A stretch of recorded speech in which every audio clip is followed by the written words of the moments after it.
오늘은 추수감사 주일입니다. 오늘 예배 드리면서 몇 가지를 좀 생각하면서 예배를 드리면 좋겠습니다. 오늘 추수감사 주일인데 그렇게 질문하신 분들이 좀 있어요. 추수감사 주일 예배 왜 우리가 지키는 건가요? 그렇게 질문하신 분들도 있고요. 그러면서 오늘 예배를 드리면서 내가 한 해 동안 지내오면서 주 앞에 정말 감사한 마음을 갖고 있는가? 무엇에 대해서 감사하는가? 오늘 생각하시면서 오늘 예배 드리시고요. 또 주 앞에 순간순간 그렇게 기도하실 수 있기를 바랍니다. 자, 추수감사 주일 먼저 구약 시대에 있었던 절기들과 먼저 연결해서 꼭 생각해 볼 필요가 있습니다. 추수감사 주일은 초막절과 아주 깊이 연결되어 있는 그런 감사 절기입니다. 이스라엘의 3대 절기가 있는데요. 다들 아시죠? 뭔가요? 3대 절기가 유월절, 칠칠절, 초막절 이렇게 3대 절기입니다. 칠칠절은 우리 교회에서 맥주절을 지키고 있는데요. 맥주절과 동일한 이름이죠. 그래서 칠칠절, 맥주절 똑같은 이름입니다. 자, 유월절 같은 경우는 이제 봄에 이제 있는 절기인데 그래서 봄의 절기라고 할 수가 있고요. 초막절은 언젠가요? 초막절은 가을에 이루어지는 절기입니다. 그래서 가을의 절기가 초막절이다 그렇게 말할 수가 있는 것이죠. 근데 성경에 보면요. 초막절의 이름이 꼭 초막절, 똑같이 초막절이라고 나오는 게 아닙니다. 세 가지 이름이 나오는데요. 초막절, 장막절, 수장절 이렇게 세 가지가 나옵니다. 뭐라고요? 초막절, 장막절, 수장절 이렇게 이름을 붙인 이유는요. 초막절, 장막절은 이제 이스라엘 백성들이 출애굽한 이후에 광야에서 생활하게 되죠. 근데 이런 튼튼한 집을 고정된 집을 지을 수가 없어요. 그러니까 초막, 장막을 지어놓고 살다가 또 이동을 한 거죠. 그때를 너희가 잊지 말아라 그렇게 말씀하셔서 그 날을 지키면서 초막절, 장막절이라는 이름을 붙여서 그 절기를 지키게 되는 거죠. 또 하나 수장절이라고 하는 이름은요. 수장절은 과일을 이제 가을에 수확을 하게 되는데요. 주로 이스라엘에서는 올리브나 포도 같은 과일을 이때 수확을 했습니다. 그 절기, 그 과일을 수확해서 저장한다라는 의미를 수장절이 갖고 있는데요. 그래서 그것을 과일을 수확하고 저장해서 축제로 하나님 앞에 드리는 절기다. 그래서 이제 수장절이라고 하는 이름을 갖고 있습니다. 자, 그러면서 레위기 23장 39절에 보면 이렇게 말씀하는데요. 한번 보겠습니다. 자, 너희가 토지 소산 거두기를 마치거든 그랬습니다. 여기서 말하는 이 토지 소산은요, 포도나 올리브 같은 과일을 말합니다. 이런 과일들을 거두기를 마치거든 7째 달 열 닷새 날부터 이래 동안 여호와의 절기를 지키되 여기는 이제 초막절, 수장절을 지금 말하고 있지요. 자, 언제 지킵니까? 7째 달 열 닷새 그러니까 7월 15일부터 21일까지 지키는데요. 이건 이제 우리나라의 양력이 아니에요. 이스라엘에는 이제 그 이스라엘 종교력이 있죠. 유대인역이 있는데 두 가지가 있습니다. 이스라엘 사람들이 지킨 종교력이 있고요. 또 하나는 민간력이 있습니다. 그래서 우리가 이것을 잘 봐야 되겠는데 그래서 그냥 이렇게 생각하시면 돼요. 우리나라에 음력이 있고 양력이 있잖아요. 유대인들 같은 경우도 이제 그들이 지키는 종교력이 있다. 근데 지금은요. 지금 가면은 민간력을 지켜서 여러 가지 이제 그런 절기를 지금 맞이하는 모습을 현재 이스라엘에서는 볼 수가 있습니다. 그래서 여기 보면 23장 39절 계속 보면 첫날에도 안식하고 여덟째 날에도 안식할 것이요 그랬습니다. 이 첫날은 초막절 첫날이죠. 수장절 첫날 안식한다. 여덟째 날에도 안식한다라고 했습니다. 근데 안식한다고 하는 것은요. 그냥 와서 쉬어라. 그런 의미만을 갖고 있는 게 아니에요. 첫째 날과 마지막 날에는 성회로 지켜라. 이제 레위기 23장에 보면 그런 말씀이 있거든요. 성회로 지킨다고 하는 것은 지금으로 말하면 감사 예배를 하나님 앞에 올려드려라 이 말씀이죠. 그것이 가장 중요합니다. 지금 이스라엘 사람들 초막절 아주 철저하게 지키고 있습니다. 그래서 첫째 날 그리고 마지막 날에 모여서 성회로 지키고 있죠. 직장들이 다 이때 쉬고요. 학교도 당연히 학교 수업을 하지 않습니다. 좋은 직장에 다니는 사람들은 8일 동안 쉬게 되는 거죠. 자, 초막절 같은 경우는 우리가 쓰는 이 양력, 태양력으로 하면은 10월경에 있습니다. 우리 음력도 좀 왔다 갔다 하지 않습니까? 이스라엘 사람들이 지키는 초막절도요, 딱 요 날이다 그렇게 말할 수 없고, 그 그 유대력에 따라서 조금씩 왔다 갔다 하는데요. 보통 10월경에 초막절이 있습니다. 그래서 이스라엘엔 보면은 참 신기하게요. 우리 음력도 그렇지 않습니까? 초막절 때 이때가 되면 비가 오기 시작해요. 참 신기하게 그게 굉장히 많습니다. 초막절이 되면 이제 비가 오기 시작을 하는데요. 보통 그래서 10월 중순이나 10월 말부터 비가 오기 시작하고 우기가 시작이 됩니다. 우리나라 장마 같지는 않습니다. 그렇게 비가 쏟아붓진 않지요. 하지만 그때부터 신기하게 비가 오기 시작하고요. 한 3월경까지 비가 내리게 됩니다. 그리고 4월부터 한 10월 중순경까지는 건기가 지속이 되는데요. 정말 거의 비가 오지 않습니다. 요즘 기상 이변 때문에 비가 오는 경우가 좀 있어요. 5월에도 비가 오는 경우가, 제가 이스라엘 떠나온 지가 꽤 됐는데 그때도 5월에 갑자기 비가 와서 정말 놀랐던 그런 기억이 있습니다. 원래 비가 오지 않거든요. 기상 이변이 생겨서 5월에도 비가 오는 경우들이 있습니다. 여름에는 특별히 비가 정말 한 방울도 오지 않는데요. 과일이 비를 맞지 않기 때문에 어떻게 될까요? 굉장히 달겠지요. 정말 과일이 답니다. 단 과일들이 많이 수확이 됩니다. 초막절에 보면 이스라엘 사람들은 또 자신의 베란다나 마당에 초막을 만드는데요. 사진 잠깐 보여주십시오.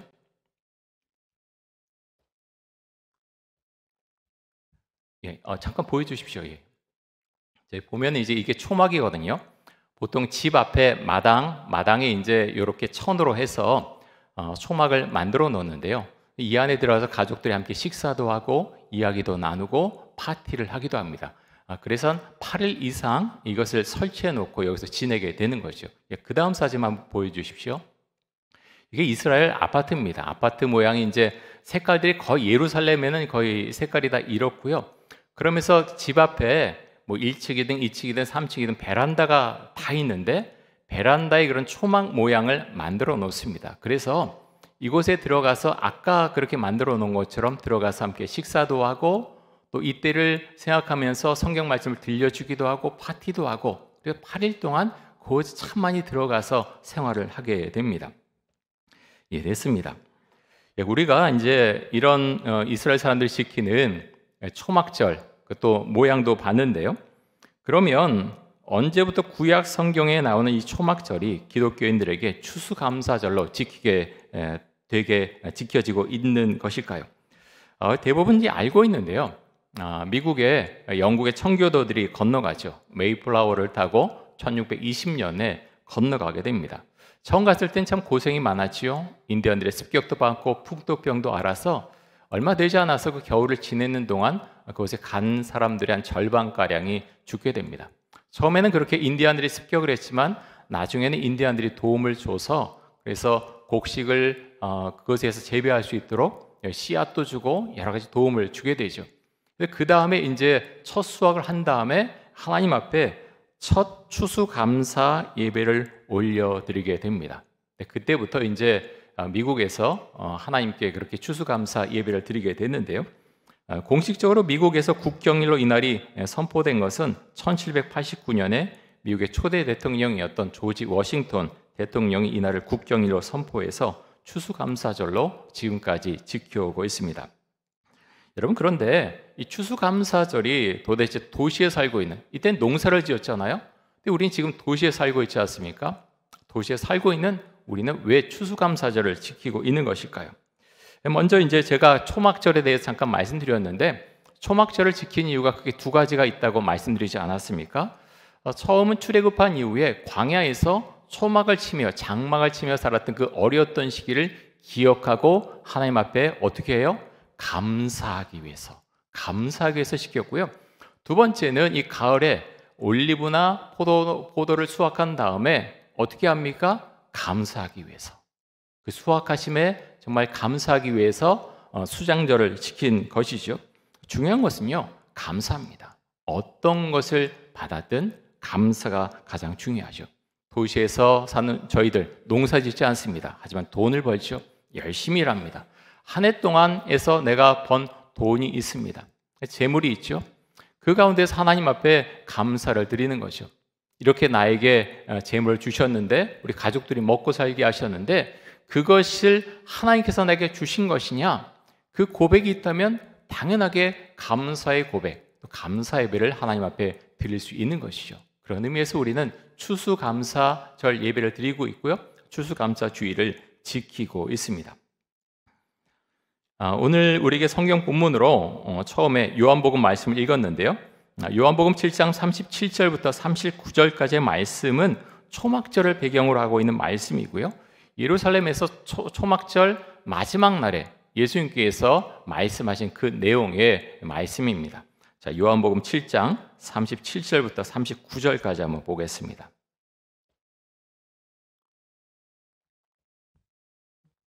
명절 끝날 곧 큰 날에, 여러분 이 날은 이제 초막절을 말하는 것이죠. 초막절 마지막 날, 여덟째 날에 예수께서 서서 외쳐 이르시되 누구든지 목마르거든 내게로 와서 마시라. 나를 믿는 자는 성경의 이름과 같이 그 배에서 생수의 강이 흘러나오리라 하시니 이는 그를 믿는 자들이 받을 성령을 가리켜 말씀하신 것이라. 예수께서 아직 영광을 받지 않으셨으므로 성령이 아직 그들에게 계시지 아니하시더라. 자, 초막절의 마지막 날에 예수님께서 이 말씀을 선포하신 것입니다. 여러분 이게 도대체 왜 이런 말씀을 하신 걸까요? 누구든지 목마르거든 내게로 와서 마시라. 나를 믿는 자는 성경의 이름과 같이 그 배에서 생수의 강이 흘러나오리라. 왜 이런 말씀을 하신 걸까요? 무엇을 가리켜서 목마르다고 하신 것일까요? 어떤 육적인 배고픔보다는 영적인 갈급함, 영적인 목마름에 대해서 예수님은 말씀하고 있습니다. 사람은요, 먹고 사는 것으로 만족하는 존재가 아닙니다. 물론 너무 배고플 때 그 맛있는 거 먹으면 감사하죠. 그런데요, 계속 그것만 먹으면서 아무 생각도 없이 지낸 존재가 아니죠. 영적인 뭔가가 있습니다. 영적인 존재가 사람이죠. 영적인 갈급함이 누구에게나 있습니다. 이 자리에 있는 여러분뿐만 아니라 종교를 갖지 않는다고 생각하는 사람들에게도 영적인 어떤 갈급함이 있습니다. 그래서 뭔가를 찾게 되는 거죠. 근데 영적인 갈급함이 있는 이 사람들에게 예수님께서 말씀하시기를 누구든지 목마르거든 내게로 와서 마시라라고 말씀하셨습니다. 그럼 무엇을 마시라는 겁니까? 이것이 무엇이 말씀합니까?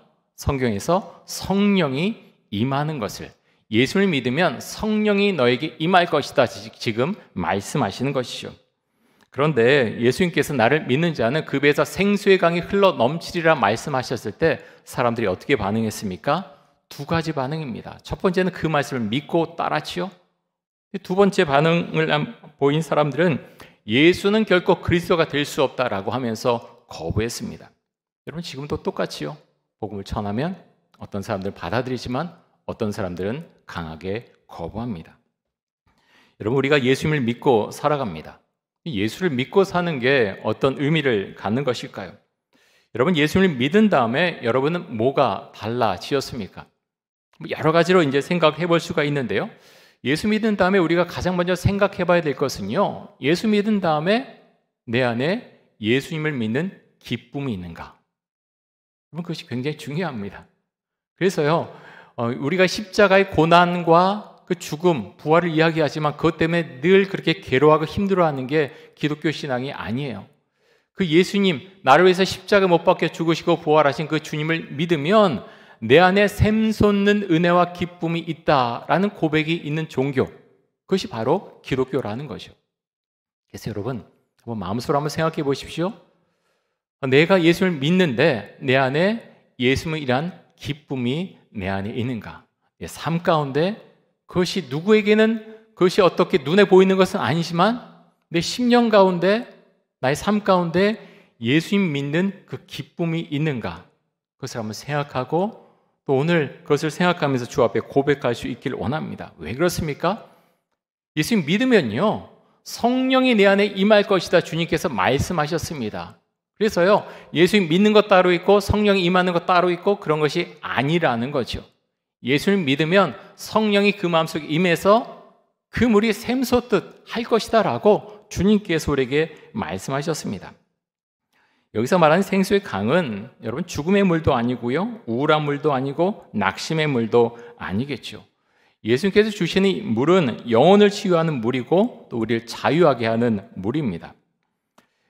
예수님께서 이 말씀을 선포하실 때요, 주변에 다 믿는 사람들만 있었던 것은 아니었습니다. 예수님을 향해서 수군거리는 사람들도 많이 있었지요. 그런데요, 그 사람들을 향해서 믿는 사람도 있었고 믿지 않는 사람도 있었지만 예수님께서 그들에게 모두에게 말씀하십니다.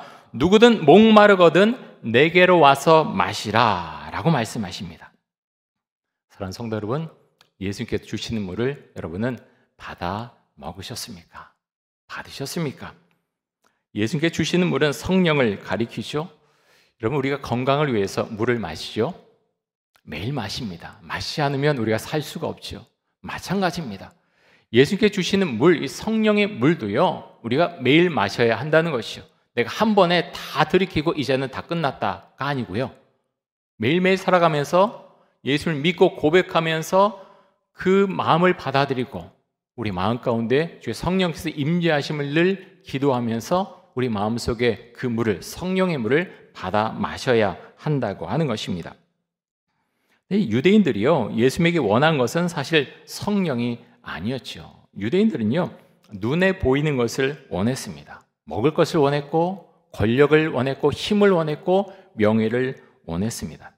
그런데요, 예수님 그 모든 걸 알고 계신데 딱 집어서 먹을 것 주지 않으십니다. 자, 요한복음 이제 그 앞에 6장에 보면 오병이어 사건이 나오죠. 그 사건들이 쭉 지금 이어지는 것입니다. 예수님은요, 사람들이 원하는 거 알고 있어요. 그런데 그것을 생각하고서 자, 너희 필요한 거 다 줄게 하고 막 나눠주지 않으셨다는 것입니다. 그러면서 초막절에 뭐라고 말씀하시냐? 성령을 받으라고 말씀하시는 거죠. 사랑하는 성도 여러분, 여러분이 원하는 것은 무엇입니까? 여러분 예수님을 믿으면서 예배드리면서 여러분 기도하시면서 주님께 정말 원하는 것이 무엇입니까? 무엇을 달라고 여러분은 기도하십니까? 러시아가 우크라이나를 침공한 지 벌써 8개월이 지났습니다. 전쟁은 지금도 계속되고 있고 언제 끝날지 모르는 상황 가운데 있죠. 전쟁으로 인해서 수많은 사람들이 목숨을 잃었고요. 삶의 터전을 잃어버렸습니다. 러시아가 일으킨 전쟁으로 인해서 전 세계에 지금 여파가 미치고 있죠. 물가가 상승하고 있고 경제가 많이 침체되어 있습니다. 전쟁이 혹시 확전될 수도 있다 이런 생각들도 하고 있고 러시아가 혹시나 전술핵을 사용하는 것은 아닌가 그런 불안감도 있습니다. 또 금리가 많이 인상이 되었죠. 그래서 돈을 대출받았던 가정들과 기업들은 허리띠를 졸라매야 되는 그런 시간을 우리는 보내고 있습니다. 여러분 교회는 어떻습니까? 코로나가 시작된 지 벌써 3년이 가까웁니다. 많은 교인들이 그런데 코로나 풀려가지만 여전히 교회 오지 않고 있죠. 회복하려고 하지만 참 쉽지 않습니다. 여러 가지 대책도 세워야 되고 하지만 가장 중요한 게 무엇입니까? 저는 오는 말씀, 우리 이천우교 공동체가 함께 아멘으로 화답할 수 있길 원합니다. 주님께서 말씀하시죠. 성령을 받으라. 누구든지 목마르거든 나에게 와서 물을 마시라라고 말씀하십니다. 중요한 건 우리의 영적인 목마름이, 영적인 갈증이 정말 있는가 하는 것입니다. 왜 그렇습니까? 목마름이 있는 사람만이 그것을 달라고 합니다. 예수님 저에게 그 성령의 물을 주십시오라고 요청하고 받아 먹게 되죠. 하지만 전 별로 그거 원하지 않아요라고 하면은 예수님을 제대로 믿을 수 없고 성령을 받을 수 없다고 하는 것입니다. 사랑하는 성도 여러분, 그래서 오늘 추수감사 주일인데요. 이 추수감사절 맞이해서 우리가 성령의 은혜를 받을 수 있기 원하고 그러면서 추수감사절 우리가 이 시대에 추수감사절을 우리가 보내면서 세 가지를 기억할 수 있길 원하는데요. 첫 번째 우리가 추수감사절에 가장 먼저 해야 될 것이 무엇인가 하면 하나님께 감사 예물을 드리고 또 감사 예배를 드리는 것입니다. 물론 이 안에는 감사의 기도도 포함되어 있겠죠. 여러분 왜 감사 예물을 드려야 됩니까? 내가 살아온 모든 것이 하나님께로부터 왔습니다. 이 고백이 있을 때 우리는 감사 예물을 주님께 드리면서 또 감사 예배를 드릴 수 있는 것이죠. 그래서 여러분 우리가 정말 주 앞에 온전한 감사 예배를 드릴 수 있게 원하고요. 그러면서 여러분 한번 생각해 보십시오. 여러분에게는 어떤 감사의 기도 제목이 있습니까? 잠깐 생각해 보시고요. 그래서 지난 주간에 우리가 추수감사절 특별 새벽 기도를 했고 오늘 추수감사 주일 예배를 드리고 있는데 나에게 감사의 마음이 있는가? 어떤 감사의 마음이 있는가? 우리가 생각하고 고백할 수 있길 원합니다.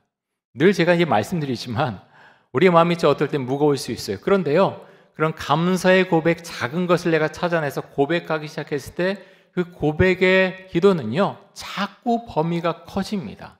그래서 그 커진 범위가 나에게 은혜와 복으로 온다고 하는 것, 우리가 기억하면서 그렇게 감사 기도를 주 앞에 올려드릴 수 있기 원합니다. 자, 두 번째, 추수감사절에 우리가 무엇을 해야 되느냐? 추수감사절은 나만 혼자 기뻐하고 즐거워하는 날이 아니고요, 함께 음식을 나누며 함께 기뻐하고 함께 즐거워하는 날입니다. 그럼 그것이 굉장히 중요합니다. 수확을 얻었어요. 추수를 했어요. 감사하는 날이에요. 감사 예배를 드려요. 근데 혼자만 예배 드리고 혼자만 감사하고 그래서 각자 알아서 살아갑니다 라가 아니라 성경적인 추수감사절은 함께 음식을 나누고 함께 기뻐하고 함께 즐거워하는 날, 이 날이 바로 추수감사절이라고 하는 것입니다. 그래서 오늘 예배 마치고 나갈 때 떡도 드리고요, 또 점심 때 소박하지만 함께 우리가 또 음식을 먹습니다.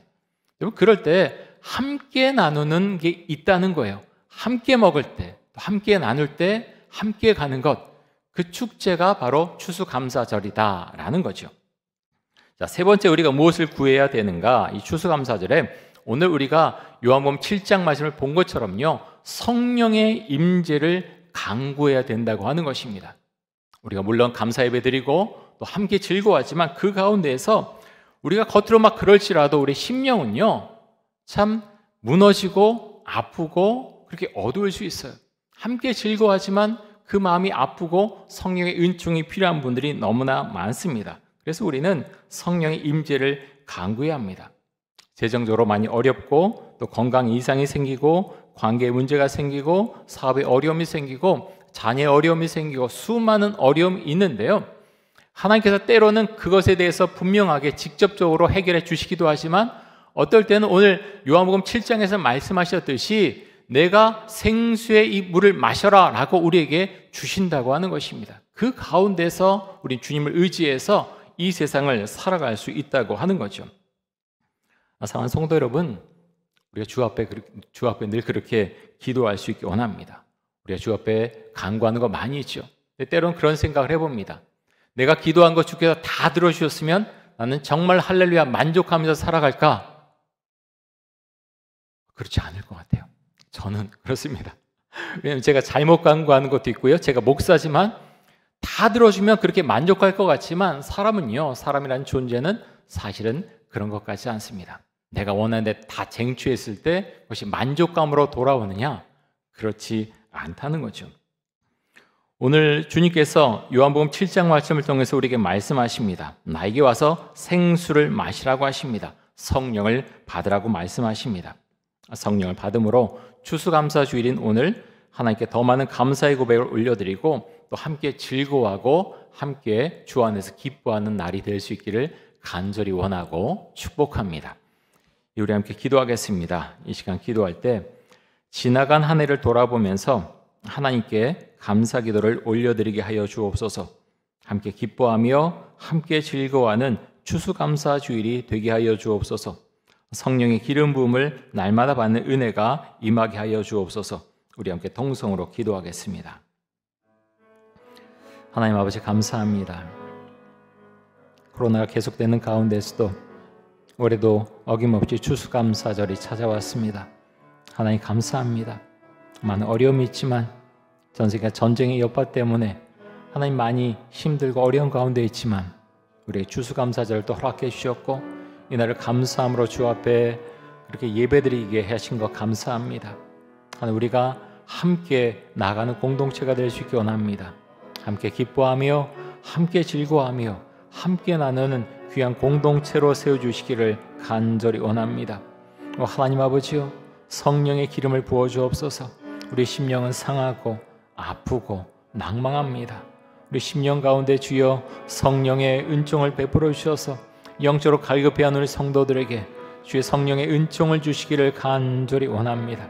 내가 알지 못하고 내가 해결하지 못하고 갈등과 어둠 가운데 우리의 마음을 주께서 위로해 주시고 주의 성령을 채워주셔서 성령께서 이끄시고 성령께서 주시는 대로 우리가 따라갈 수 있도록 주님 역사하시고 은혜를 내려 주옵소서.